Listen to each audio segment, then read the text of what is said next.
Buenas noches. Lo primero, queremos agradecer en nombre de la Red Internacional de Evaluación de Políticas Públicas a todas las personas y mandar un cordial saludo que están siguiendo, que van a seguir un poco una nueva conferencia organizada por la red. Con la conferencia de hoy vamos a abrir el ciclo de conferencias 2018, que, como recordaréis, es un espacio que desde la red queremos potenciar con el objeto de crear un espacio abierto a la reflexión, al debate, a la formación y contribuir con esto a la mejora de la capacitación profesional y práctica de la comunidad evaluadora, no solamente de la perteneciente a nuestra red, sino al conjunto de personas que están interesadas en esta temática. Hoy, para abrir un poco el ciclo 2018, tenemos ocasión de contar con una persona de larga trayectoria profesional en el mundo de la evaluación.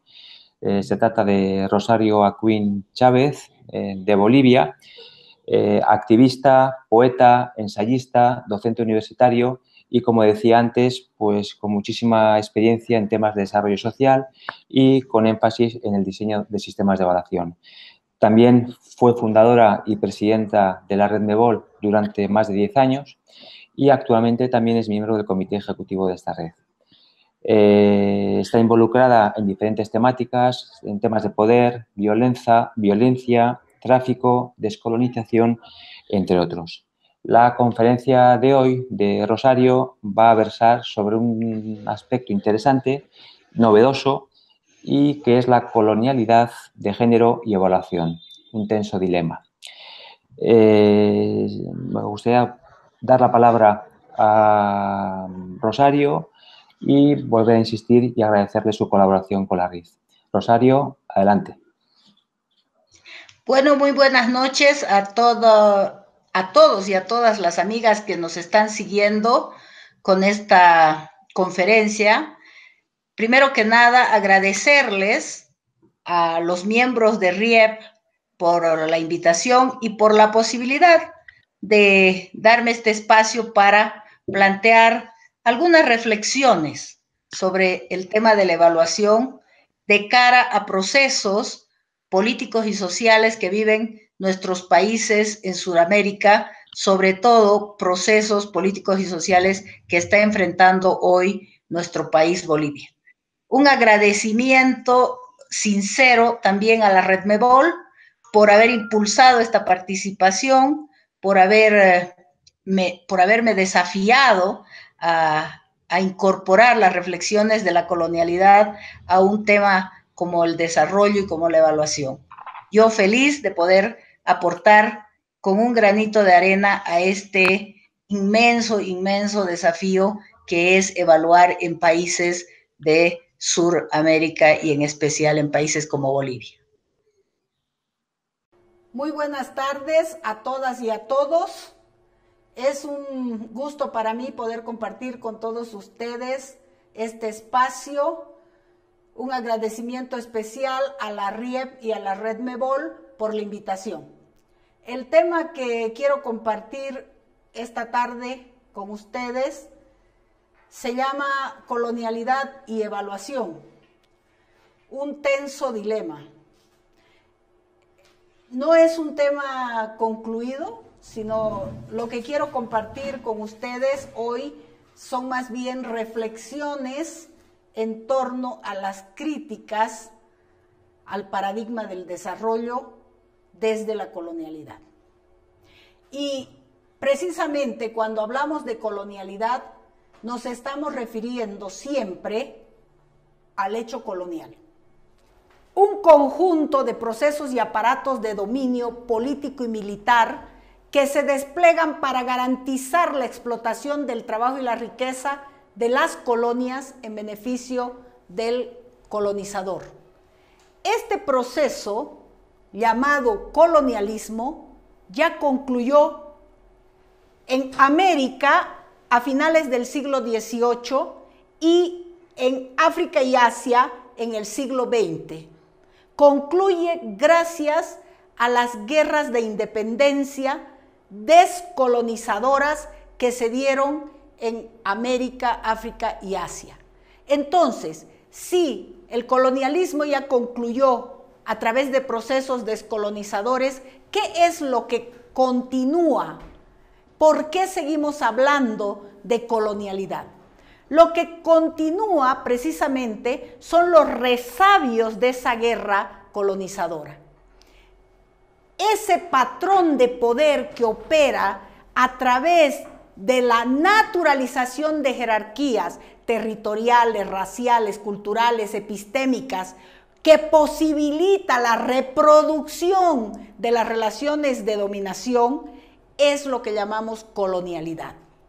La colonialidad, entonces, es un patrón de poder que no solo va a garantizar la explotación por el capital de unos seres por otros a escala mundial, sino que sobre todo, y esto es lo que nos interesa en el tema que estamos planteando, sobre todo este patrón va a subalternizar los conocimientos, las experiencias, las formas de vida de quienes son así dominados y explotados por este patrón. Sus esquemas de pensamiento, sus marcos de acción van a devenir inferiorizados.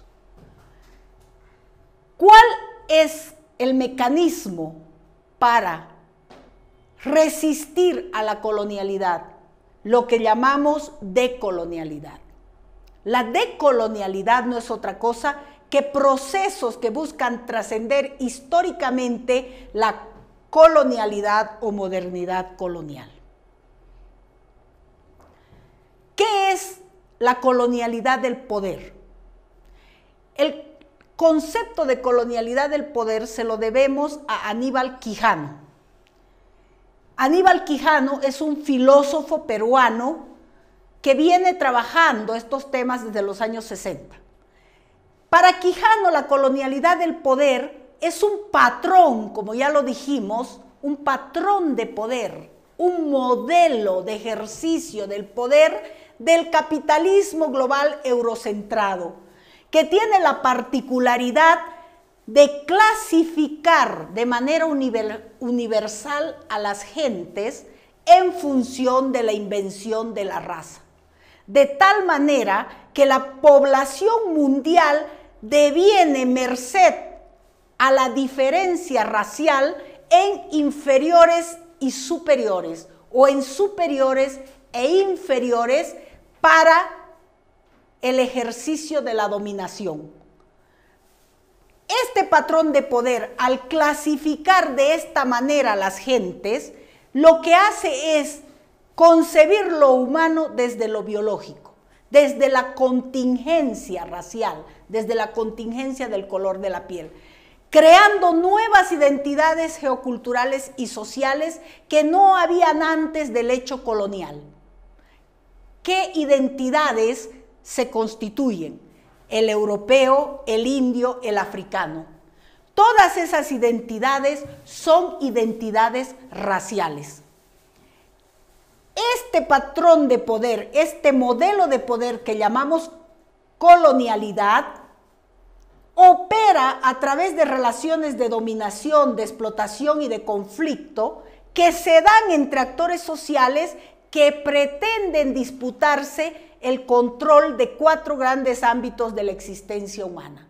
¿Cuáles son esos ámbitos? El sexo, el trabajo, la autoridad colectiva y la subjetividad, intersubjetividad. ¿Qué es la colonialidad de género?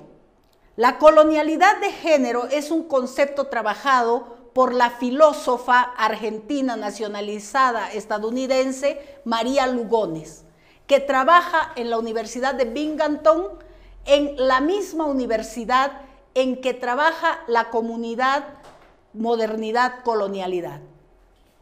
La colonialidad de género no es otra cosa que la introducción del dimorfismo biológico, de la dicotomía hombre-mujer, del heterosexualismo y del patriarcado en el patrón de poder colonial. ¿Qué significa eso? Que la colonialidad de género es constituida y está constituyendo a la colonialidad del poder. Sobre la marca racial se empalma la marca sexogénero sexual, haciendo de este patrón de poder un patrón que va a dividir la población mundial no solo en superiores e inferiores, sino en razón del género, en humanos y no humanos. Los humanos van a ser los superiores, los racionales, los civilizados, los modernos, mientras que el mundo conquistado va a hacer referencia a lo no humano, inferior, tradicional, irracional, primitivo, etc. Este juego del ejercicio del poder se instala gracias al imperio de la razón. El imperio de la razón que caracteriza la modernidad eurocentrada, permitiendo este juego de la razón una fusión de experiencias del colonialismo y la colonialidad con las necesidades del colonialismo emergente. ¿Para qué? Para posibilitar la clasificación, la medición, la cuantificación, la externalización y la objetivación de las gentes y de la naturaleza para el control por parte de las relaciones de poder.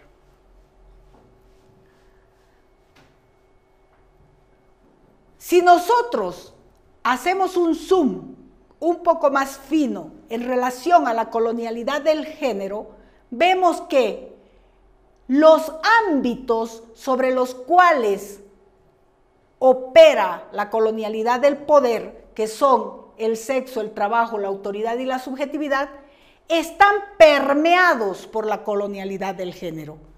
Lo que le interesa a este patrón de poder es el control de recursos y productos de cada uno de estos ámbitos.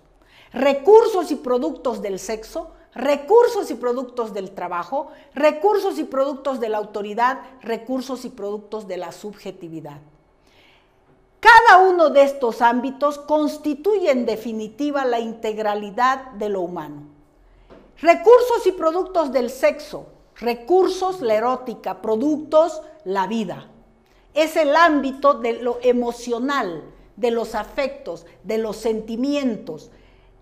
Este ámbito se realiza en un lugar, en un espacio determinado que es la familia.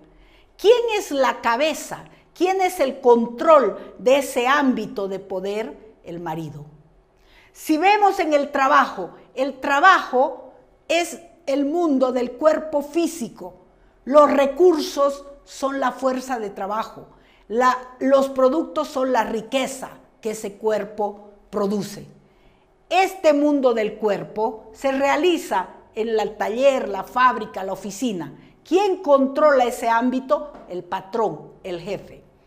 Si vemos en el caso de la autoridad tiene recursos coercitivos y de seducción, pero también tiene productos, el propio ejercicio de poder. El mundo de la autoridad es el mundo de la voluntad, el mundo de lo volitivo. Ese mundo se realiza en instituciones, en el Estado y tiene a su cargo un jefe.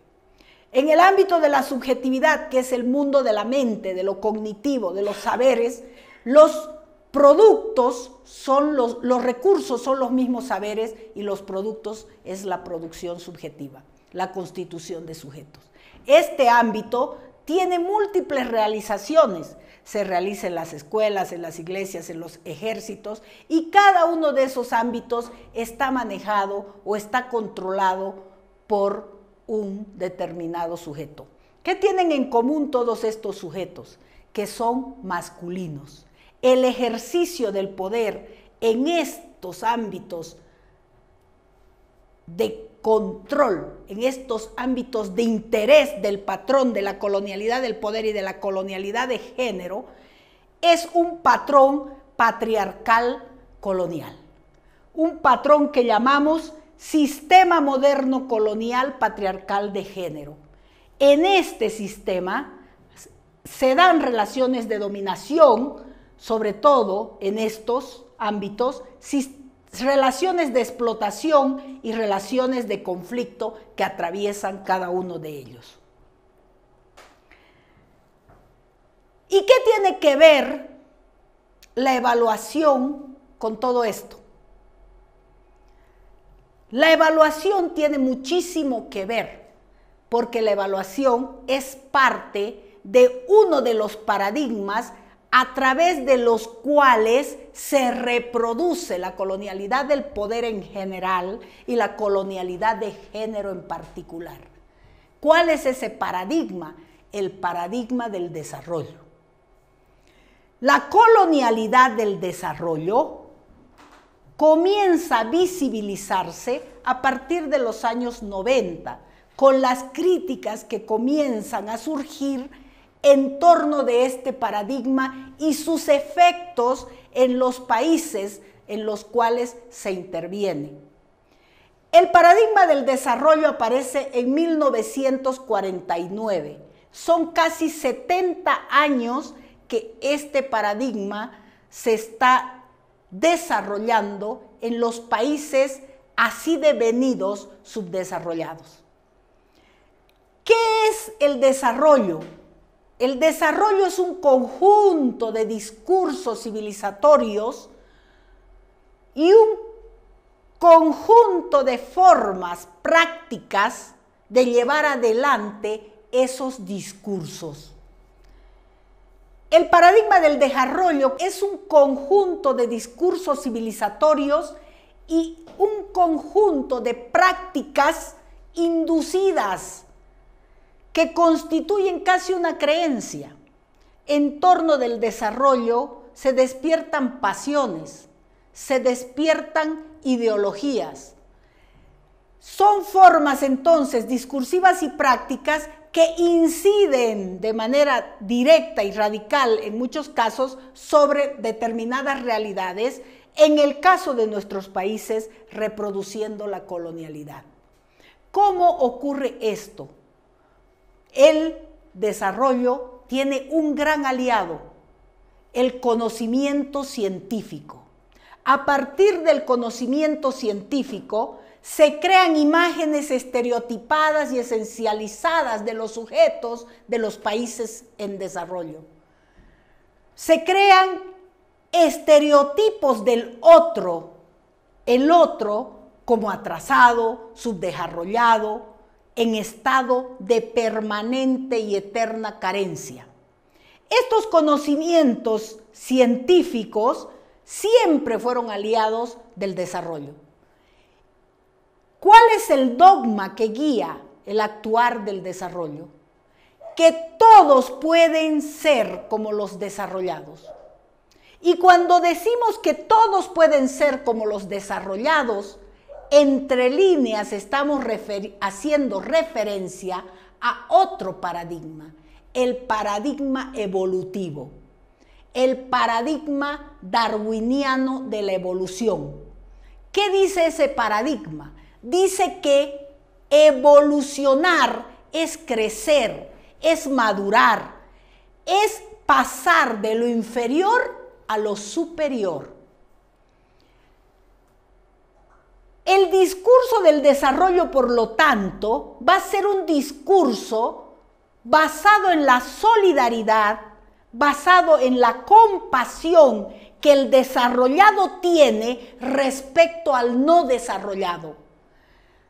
Solidaridad y compasión que lo lleva a actuar como imperativo moral, de manera que los desarrollados se consideran en la obligación ética y moral de ayudar a los subdesarrollados a desarrollarse. De esta manera se naturaliza la intromisión, porque ya no miramos que son estrategias de intromisión de los países hegemónicos en países periféricos como los nuestros. No miramos la realidad de la intromisión, sino que miramos la solidaridad, la compasión, el imperativo moral y ético de la ayuda. La colonialidad del desarrollo, por lo tanto, es ese patrón de dominación que impone el desarrollo como condición sine qua non de la modernidad. No hay otro telos, otro fin posible para los países periféricos que no sea el desarrollo. No se puede pensar en otras alternativas. Cuando nosotros vemos este comportamiento, estamos pues frente a la colonialidad del saber del desarrollo, frente a la colonialidad del poder del desarrollo, frente a la colonialidad del ser del desarrollo. ¿Qué significa eso? La colonialidad de los imaginarios simbólicos colectivos que quieren, anhelan desarrollarse en función de los modelos teóricos de intervención y de financiación y evaluación de procesos del tipo acción, reacción, cambio. No hay otra realidad posible en la mente de los que profesan la creencia del desarrollo. Colonialidad del poder. Detrás de estos imaginarios simbólicos colectivos existen relaciones de explotación, existen relaciones de dominación, existen relaciones de conflicto de los aparatos y de las teorías y de los saberes del desarrollo y sus instituciones respecto de los desarrollados. Colonialidad del ser quiere decir que en esta relación de colonización de los imaginarios, en estas relaciones de explotación, dominación y conflicto, surge pues un sujeto. El sujeto de los países periféricos no puede ser otro que un pobre, que un vulnerable, que un sujeto necesitado de ayuda, un sujeto necesitado, dependiente, necesitado de desarrollo.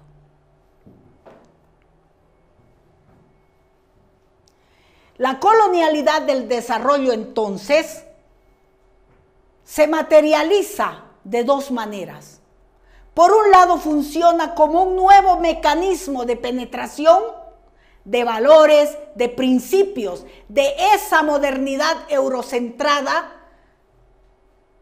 que va a normar e imponer modelos de vida sobre el sujeto necesitado. Y por otro lado, a través de discursos etnocéntricos que van a legitimar la intervención externa como si ésta fuera natural e incuestionable. Como si los esquemas ideológicos que vienen con esa intervención fueran superior a todo lo que se produce en los países subdesarrollados. Haciendo que se expropie los discursos, las estrategias, la potencia de los países subdesarrollados y se controle de manera política las decisiones de esos grupos, barnizando esta intervención externa con el discurso del multiculturalismo liberal. Este multiculturalismo no es otra cosa que etnofagia, comerse al otro. El discurso multicultural coopta cualquier potencia, cualquier expresión de nuestras culturas, de nuestros pueblos, la fagocita y la digiere y la escupe sin ningún valor.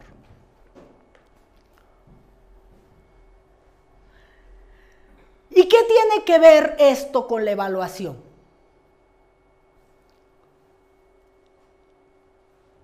La institucionalización internacional de la desigualdad aparece con el hecho colonial.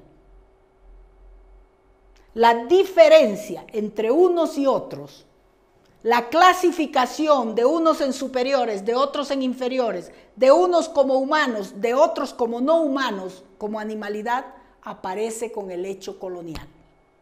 Cuando los europeos que poseían el poder político, económico, militar y científico, invaden los países hoy llamados subdesarrollados e instalan procesos de dominación precisamente basados en esas dicotomías raciales, superior-inferior, y sexogéneros sexuales, humano-no humano, generando humanos civilizados versus humanos bárbaros.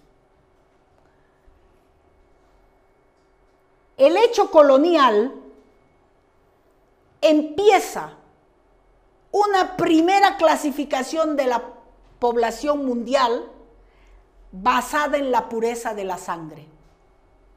La pureza de la sangre hacía referencia al color de la piel, a la raza. Esta primera teoría, para clasificar la población del mundo basada en estas dicotomías, cambia en el siglo XIX. Y ya no se va a hablar de la pureza de la sangre, sino de la teoría de Darwin, la teoría de la evolución. Una teoría que parte de que la vida ha evolucionado de un antepasado común, pero que solo en ese camino de evolución han sobrevivido los más aptos. ¿En base a qué llega a dar, a qué formas de análisis de la realidad llega Darwin a estas conclusiones? En base a la observación de la naturaleza biológica de los seres vivos. En 1820-1903, Herbert Spencer va a extrapolar la teoría de Darwin al mundo social. Es lo que se denomina el darwinismo social, es decir, aplicar la teoría evolutiva de los seres vivos, de la naturaleza, a las sociedades humanas. En base o centrados en las conclusiones del darwinismo social, se va a llegar a la conclusión científica de que la desigualdad social es natural e inevitable, como es natural e inevitable que desaparezcan los menos aptos.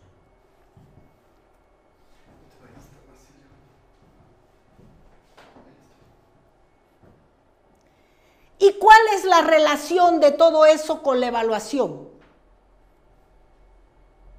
¿Cuál es la relación entre evaluación y evolución? La evolución, hemos dicho, se relaciona con idea de desarrollo y progreso.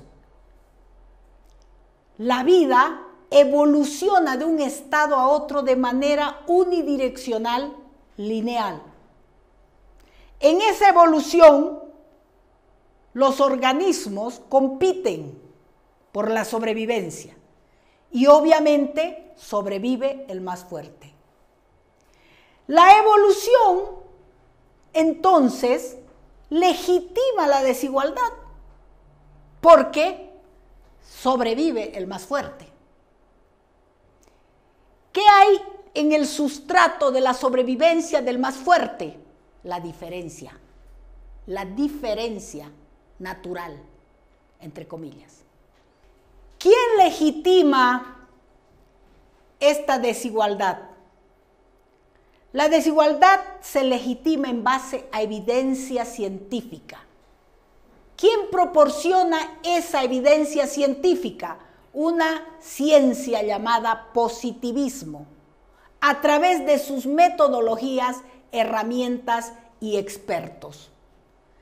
La evolución, entonces, a través de la racionalidad evolucionista, implica nada menos que un camino natural hacia la perfección. ¿Cuál es ese camino natural hacia la perfección? La sociedad capitalista. La sociedad capitalista, basada en sus leyes naturales de mercado y en su competencia perfecta, con su paraguas global, la economía va a ser el sustrato que va a estar a la base del desarrollo y del progreso, y que va a generar, en función del desarrollo económico de las sociedades, la dicotomía desarrollados-subdesarrollados. En ese camino hacia la perfección, van a ser los desarrollados los que, a través de un sentido de filantropía, de humanidad, de solidaridad, van a generar teorías y recetas para los atrasados, los subdesarrollados, para que ellos puedan encontrar el camino hacia la perfección capitalista. Obviamente, estas teorías y estas recetas jamás van a tocar las estructuras de la desigualdad. Simplemente van a poner maquillajes a través de la inversión en capital humano para corregir estas desigualdades naturalizadas en la carrera evolutiva. De esa manera, la evaluación va a legitimar de manera científica la desigualdad y el racismo. Pero no solamente por eso decimos que la evaluación legitima las desigualdades y el racismo, sino que intrínsecamente al desarrollo de la evaluación como técnica basada en la confesión, intrínsecamente a su desarrollo genealógico, a su procedencia, la evaluación viene permeada por la evolución.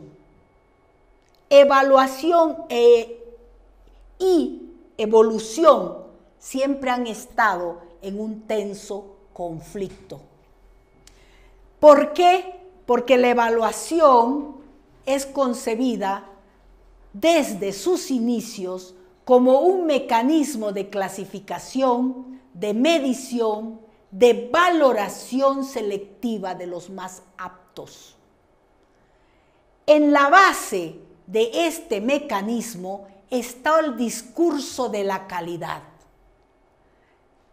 que va a determinar si un sujeto, un contexto, una sociedad ha avanzado o no hacia el desarrollo o progreso deseado en función de parámetros obviamente unilaterales y arbitrarios. La evaluación bebe del darwinismo social que justifica la desigualdad social vista como algo natural. En sus inicios, la evaluación, como técnica de clasificación y medición, justificó la superioridad racial del blanco y genérica del masculino femenino humano civilizado respecto del inferior racial, el negro, la negra, el indio, la india, y genérica, macho-hembra, del no humano, incivilizado, animal, bárbaro, salvaje, primitivo, caníbal. Justificó el imperio de la razón sobre el dominio de lo que devino en razón del hecho colonial naturaleza. Esta primera forma de utilización de la evaluación como técnica clasificatoria y de medición fue física.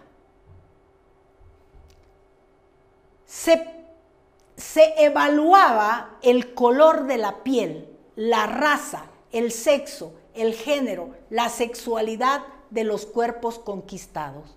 Se ponía énfasis en los factores biológicos para justificar esta superioridad del conquistador respecto del conquistado. La evaluación, aliada del positivismo científico, generó una serie de métodos y técnicas similares a las de las ciencias físico-naturales, como la craniometría, la antropometría, para diseñar parámetros que permitan, en función del parámetro del hombre ideal, blanco, racional, humano, civilizado, que permitan concluir que lo blanco era más que lo negro o que lo indio. Con la craniometría se medía el peso del cerebro y se hicieron en el siglo XIX-XX muchos estudios de medición de masa cerebral. La antropometría iba más allá. Ya no solamente era suficiente medir o pesar la masa cerebral, sino que había que medir todo el cuerpo del conquistado. En el siglo XX se hicieron en Bolivia muchísimos estudios de ese tipo y se concluyó que evidentemente el blanco era en todo sentido superior al indio y superior al negro. Se concluyó además que no solo era el blanco superior a todos, sino que el criollo era superior al mestizo y el mestizo superior al indio, por lo que muchas políticas en Bolivia aconsejaron la cholificación como una forma de desarrollo y progreso. Lo mismo se hizo en Perú con la misión belga. Pero no era suficiente medir los cerebros, ni era suficiente medir el cuerpo para justificar la superioridad del conquistador. La evaluación dio un paso adelante, creando técnicas psicométricas de intervención, ya no del cuerpo, sino de las facultades humanas. Lo que se quería intervenir era la mente, el desarrollo psicológico de las gentes. Y para ello se crearon test de coeficiente intelectual que dieran cuenta de la inteligencia humana del inferior. En base a este uso de la evaluación, con sus evidencias científicas, se crearon políticas de control de la natalidad para evitar que el inferior y su descendencia puedan cundir en los países subdesarrollados. Porque los resultados de estas mediciones de la mente daban como consecuencia que no solamente el conquistado era físicamente inferior, sino que también lo era mentalmente inferior. En Bolivia, en 1940, se crea el Departamento de Medidas y Eficiencia Escolar para medir la capacidad mental, para clasificar a los niños en fuertes, medios y débiles, y sobre todo para decidir una educación diferenciada.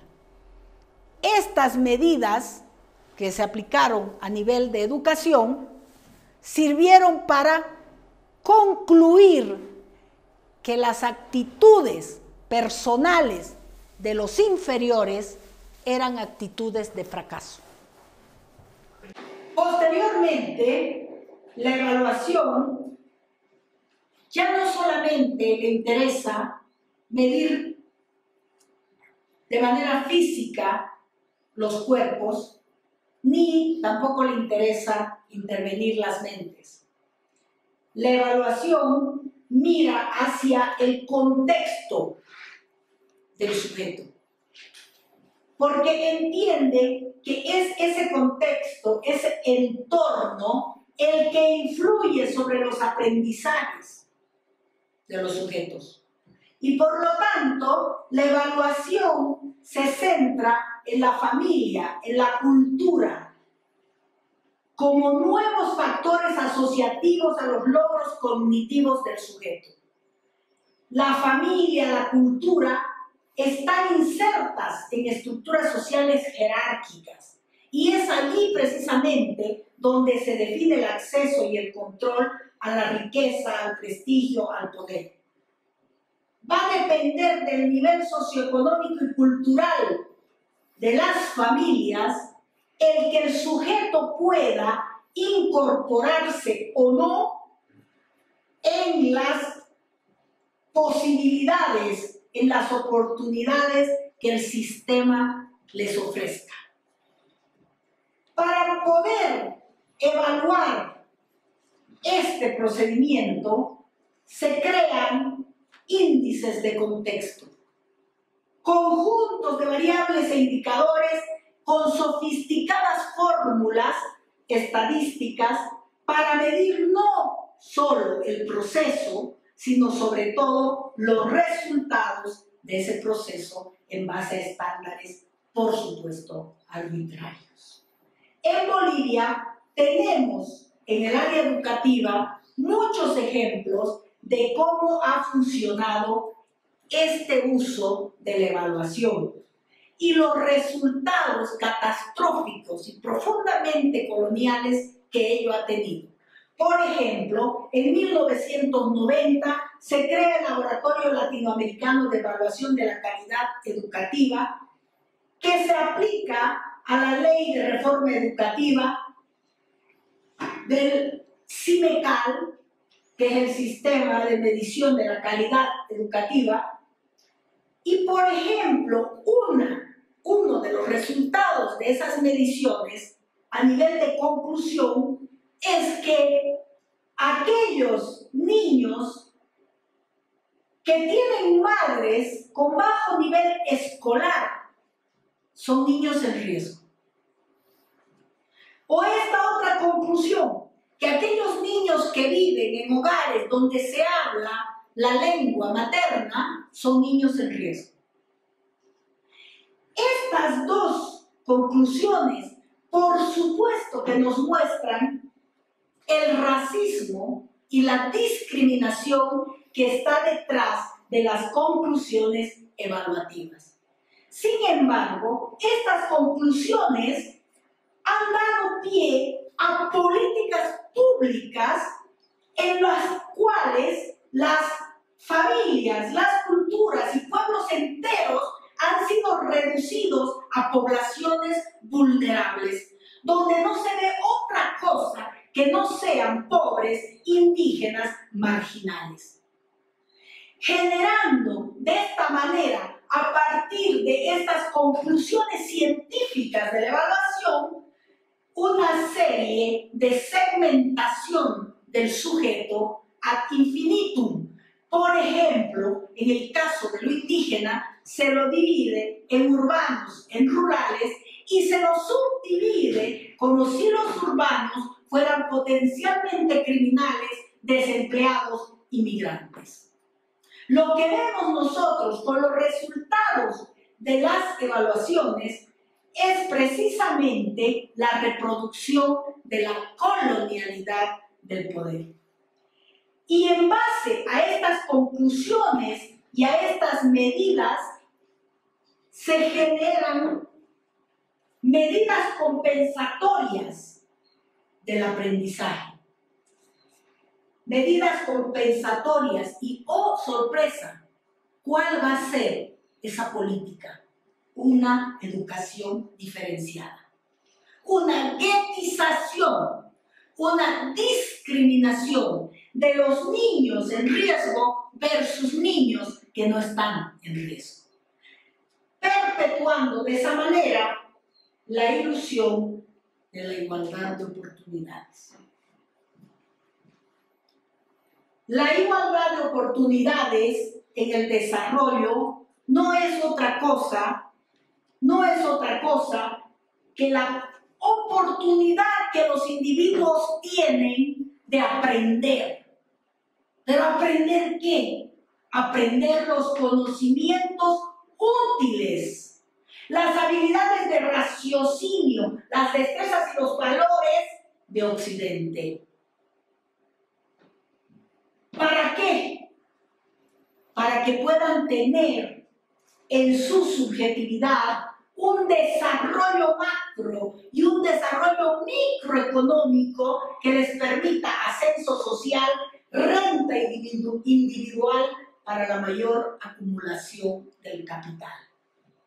La oportunidad en el desarrollo no es otra cosa entonces que invertir recursos económicos por parte del imperio en educación de calidad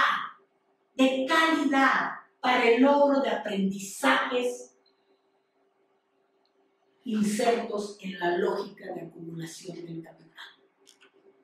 ¿Quién se va a encargar de verificar que se cumpla el objetivo de la inversión en el sujeto? La evaluación. De esa manera, la institución educativa funciona como una empresa de servicios, donde la educación es un bien de producción como cualquier otro, donde el individuo es parte del capital, donde invertir recursos económicos para la calidad del logro de los aprendizajes no tiene otro telos, otro fin que la acumulación capitalista. La evaluación, entonces, tiene que ver con cuánto produce esta empresa. Y para ello necesita enfatizar en niveles aceptables de logro de aprendizajes. La pregunta que nosotros podríamos hacer acá es, ¿pero quién diseña y maneja los estándares de la evaluación?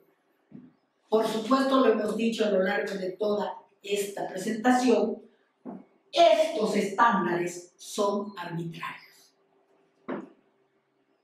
En el sustrato de esa arbitrariedad, por supuesto, podemos intuir organismos supranacionales, entre los cuales, claramente, con el paradigma y de manera directa, con el paradigma del desarrollo, se encuentra la cooperación internacional. Estos organismos supranacionales no tienen otro interés que evaluar la administración y la gestión de esa inversión que han hecho, sobre todo a nivel de rendición de cuentas. La evaluación, entonces, se convierte en un enfoque lineal del tipo insumo-proceso-resultado, de los cuales no interesa tanto los insumos ni el proceso como los resultados.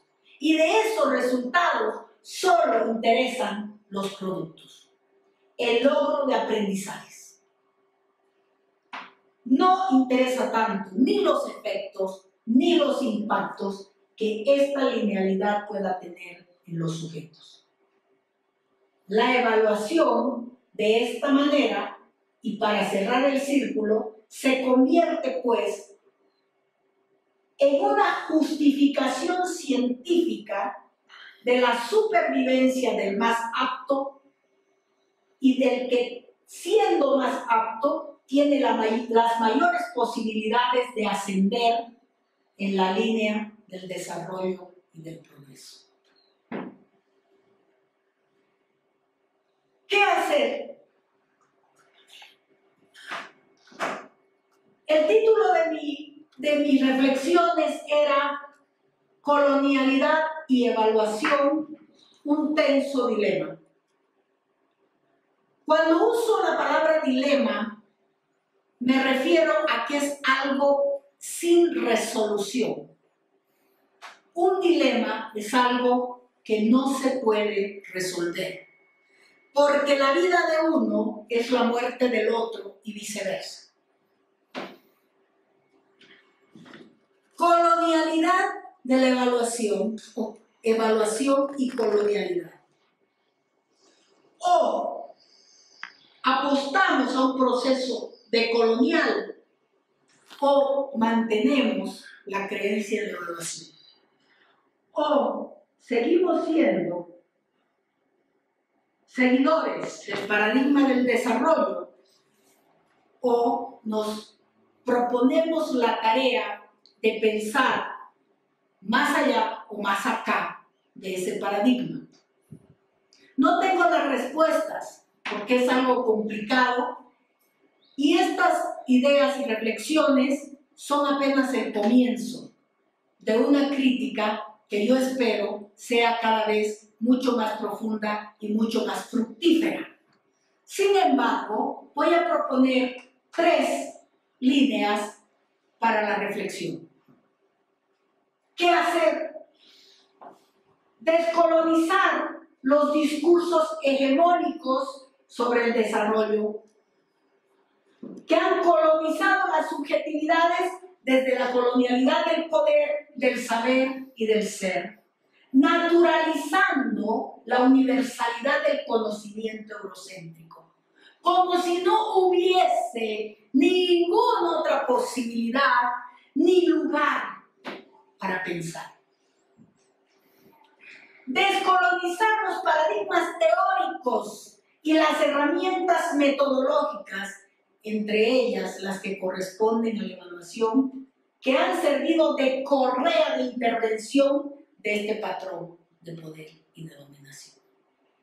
Y finalmente, articular nuevas bases epistemológicas para el surgimiento de una otra racionalidad más allá del desarrollo y más ligada a experiencias y a significaciones colectivas, a luchas y a demandas emancipatorias. Muchas gracias.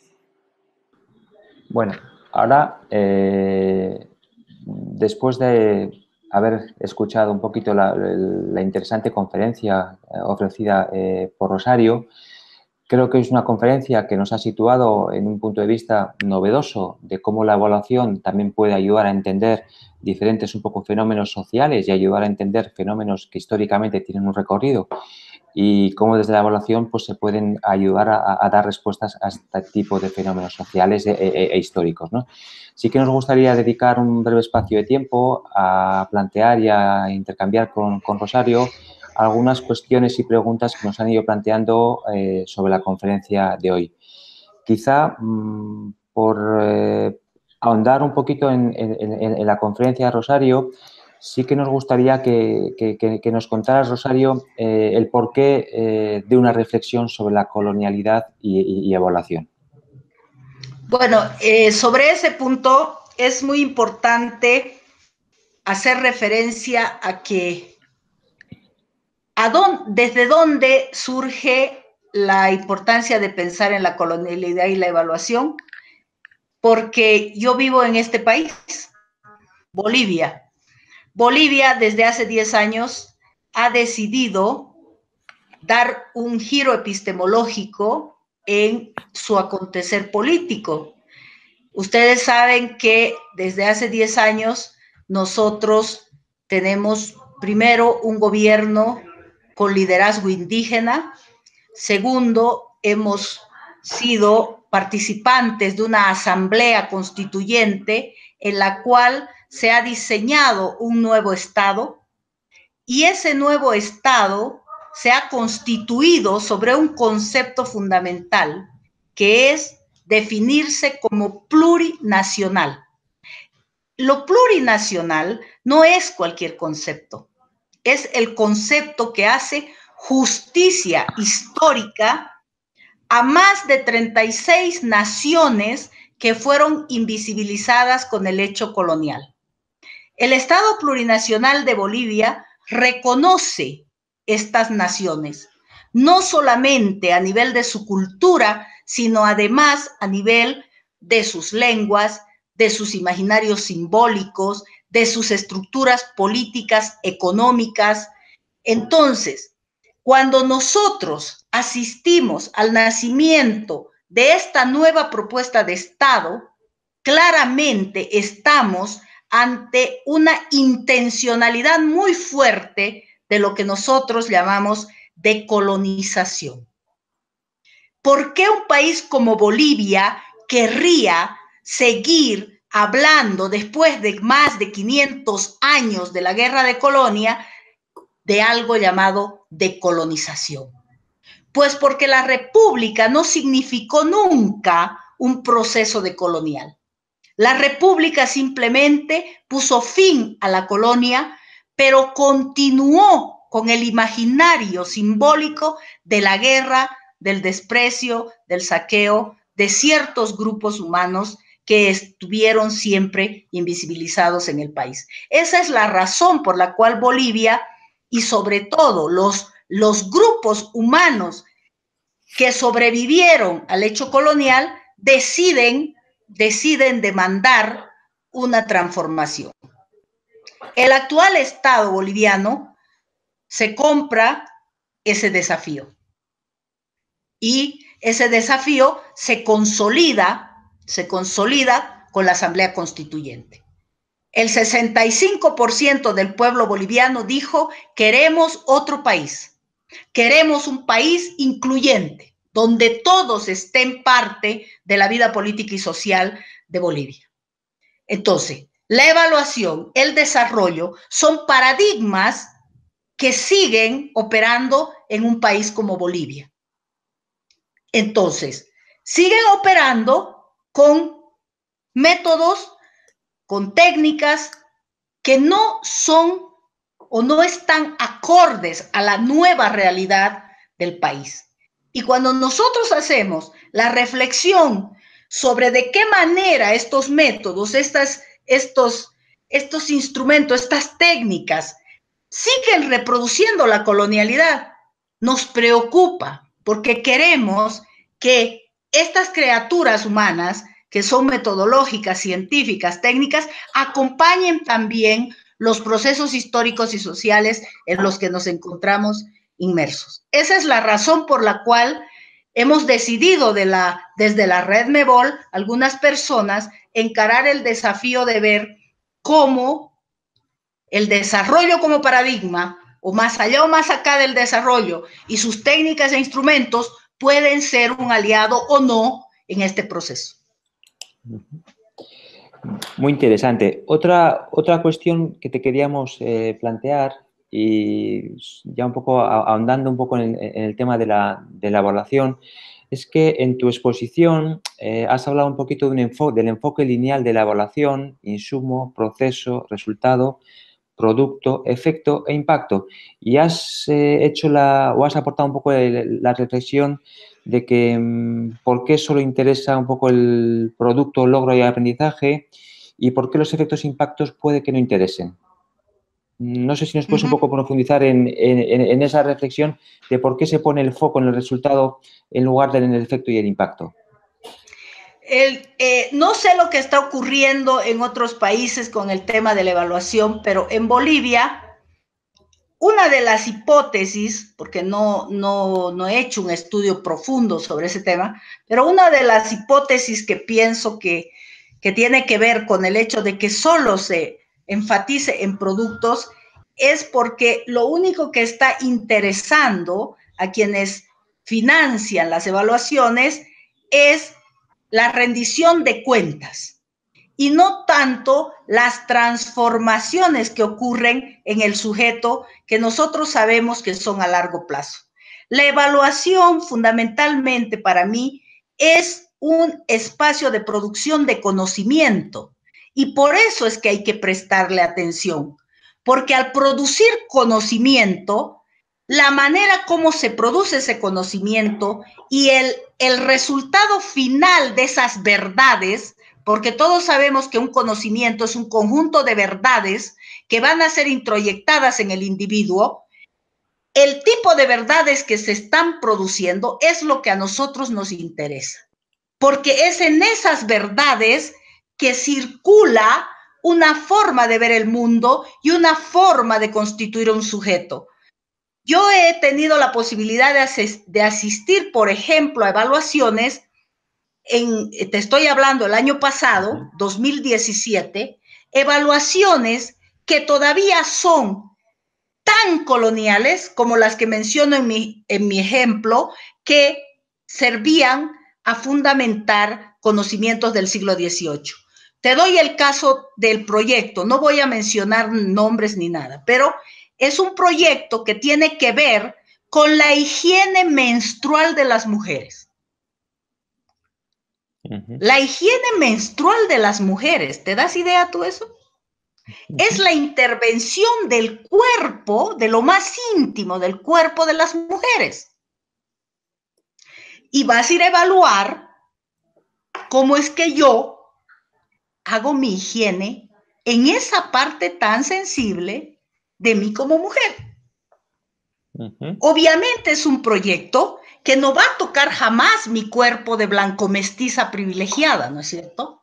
Se va a dirigir a un cuerpo racializado. Pero además, las técnicas, los indicadores, las formas como tú vas a abordar, para mí me parecen de una violencia extrema.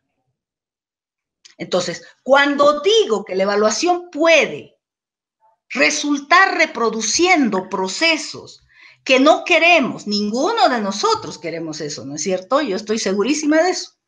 Pero lo resultamos reproduciéndolos de manera natural, como si fuera parte del paisaje. Entonces sí me preocupa revisar nuevamente los postulados que están detrás de la herramienta, los principios que guían su accionar, de manera que tengamos mayor cuidado cuando llegamos a ciertos procesos. Y como eso, te puedo poner muchos otros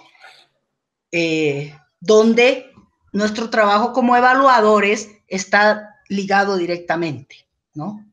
Por eso decía, cuando nosotros olvidamos que en el proceso de la evaluación no solamente hay dinero, inversión que tiene que ser reportada, que se tiene que ver dónde fue, qué cosas sucedió con eso, en fin, nos olvidamos a veces que no solo es eso, que también hay sujetos concretos y cómo es que estamos nosotros acercándonos a esos seres humanos que están de ese lado.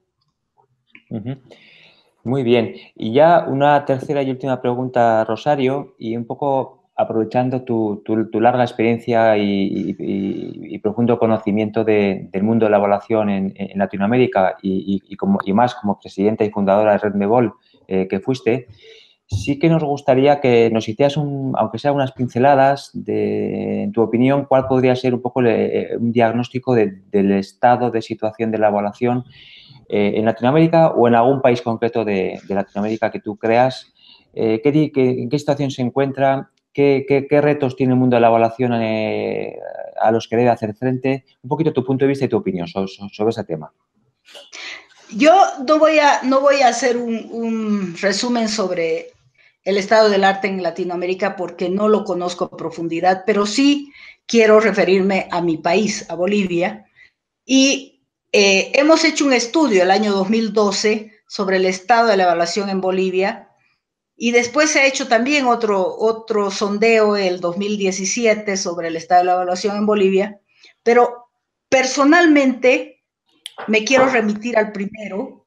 En el primero, el sondeo que se hizo arrojó como resultado que la evaluación en Bolivia era venida menos por parte de los organismos del Estado por una razón fundamental. No responde a las necesidades del nuevo Estado plurinacional de Bolivia. O sea, no alumbra, no mira, no aporta en comprender lo que las distintas instancias del Estado están haciendo.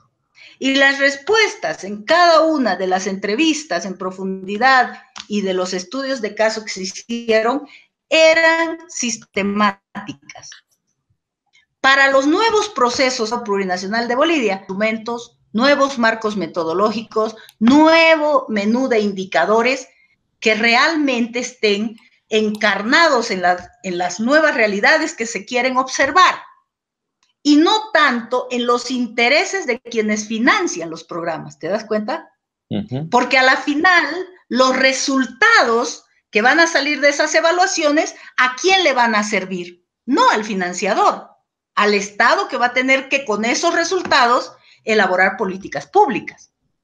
Pero si no está articulada la evaluación a mirar ciertos aspectos que no son de interés para el financiador, entonces jamás vamos a poder aportar a estos procesos sociales que son demandas de otro tipo de actores que no es quien financia. ¿Te das cuenta? Entonces, ese desafío que se nos planteó cuando yo era presidenta de Remebol, no lo hemos podido responder. Y una de mis hipótesis de por qué no hemos podido responder es porque todavía en Bolivia seguimos los evaluadores pegados a los métodos, las técnicas, los menús de indicadores que nos llegan de fuera. Seguimos pegados a estándares de la evaluación, ¿no es cierto? Y no estamos interesados, muchos de nosotros, en pensar qué podría ser otros métodos o qué podrían ser otros menús de indicadores, otros sistemas que puedan ser distintos y responder de manera más asertiva a la demanda que se nos está haciendo. Hasta ahora no hemos podido sentarnos y reflexionar sobre ese gran desafío. Me parece un gran desafío porque todos hablamos de las políticas públicas, todos hablamos de la necesidad de su evaluación, todos hablamos del fracaso de esas políticas, pero en el fondo, a lo mejor, el problema tiene que ver con la evaluación.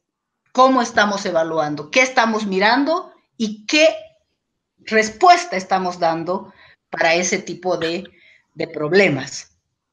Creo que es una tarea pendiente. Muy bien.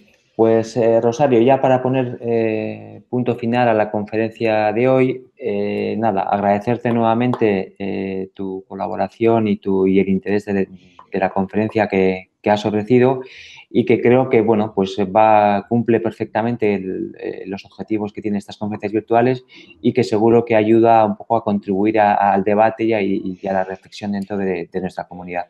Y por nuestra parte, pues nada, agradecerte una vez más tu colaboración y tu interés y desearte y mandarte un cordial saludo en nombre de la red. Gracias.